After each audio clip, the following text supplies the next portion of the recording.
महाराष्ट्रातील लाखो भाविकांची श्रद्धा, कोळी समाजाचे कुलदैवत, प्राचीन बौद्ध लेणीच्या सानिध्यात वसलेले एक अद्भुत शक्तिस्थळ हे आहे पुणे जिल्ह्यातील कार्ला डोंगरावर वसलेले श्री एकविरा देवी मंदिर। दरवर्षी लाखो भाविक या डोंगरावर शेकडो पायऱ्या चढून देवीचे दर्शन घेतात। पण या मंदिराचा नेमका इतिहास काय आहे? एकविरा देवी काय आहे? एकविरा हे नाव कसे पडले आणि या मंदिरामागील पौराणिक कथा काय सांगतात? चला जाणून घेऊया या व्हिडिओच्या माध्यमातून। नमस्कार, मी साक्षी आणि तुम्ही पाहताय कथार्थ।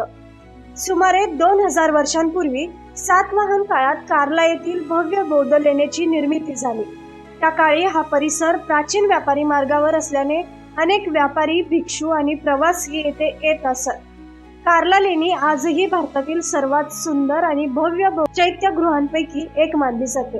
काळाच्या ओघात या परिसरात शक्तीची उपासना सुरू झाली आणि डोंगराच्या माथ्यावर आदिशक्तीचे रूप असलेल्या एकविरा देवीचे मंदिर उभे राहिले। त्यामुळे एकाच ठिकाणी बौद्ध इतिहास आणि हिंदू श्रद्धा यांचा अद्वितीय संगम आपल्याला पाहायला मिळतो। एकविरा या नावामागेही एक सुंदर अर्थ सांगितला जातो। एक म्हणजे अद्वितीय, तर वीरा म्हणजे पराक्रमी, भक्तांचे रक्षण करणारी एकमेव आणि सर्वश्रेष्ठ शक्ती म्हणून देवीला एकविरा हे नाव प्राप्त झाले, अशी लोकश्रद्धाही सांगितली जाते। एकविरा देवीबाबत अनेक पौराणिक आख्यायिका प्रचलित आहेत। त्यांपैकी सर्वाधिक प्रसिद्ध आख्यायिका भगवान परशुराम आणि त्यांच्या माता रेणुका यांच्याशी संबंधित आहे। लोकपरंपरेनुसार भगवान परशुराम यांनी आपल्या माता रेणुका यांच्या स्मरणार्थ या ठिकाणी देवीची स्थापना केली।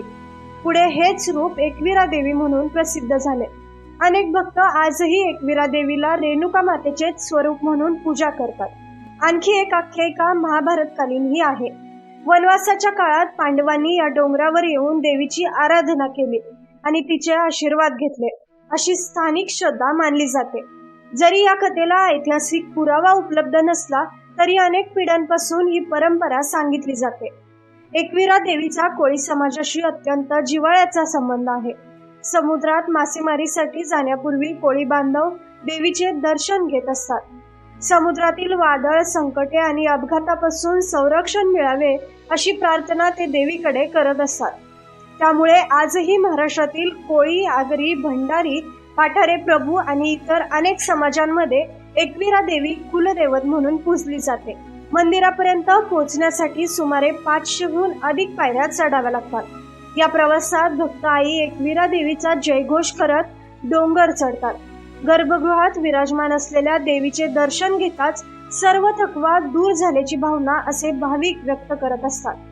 चैत्र नवरात्र, अश्विन नवरात्र आणि चैत्र पौर्णिमेला येथे लाखो भाविकांची प्रचंड गर्दी होते।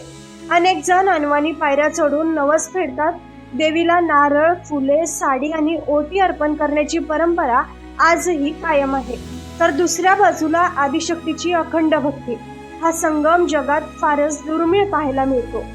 आज एकविरा देवी मंदिर हे केवळ धार्मिक स्थळ नाही, तर इतिहास, पुरातत्व, वास्तुकला आणि श्रद्धा यांचे जिवंत प्रतीक बनले आहे।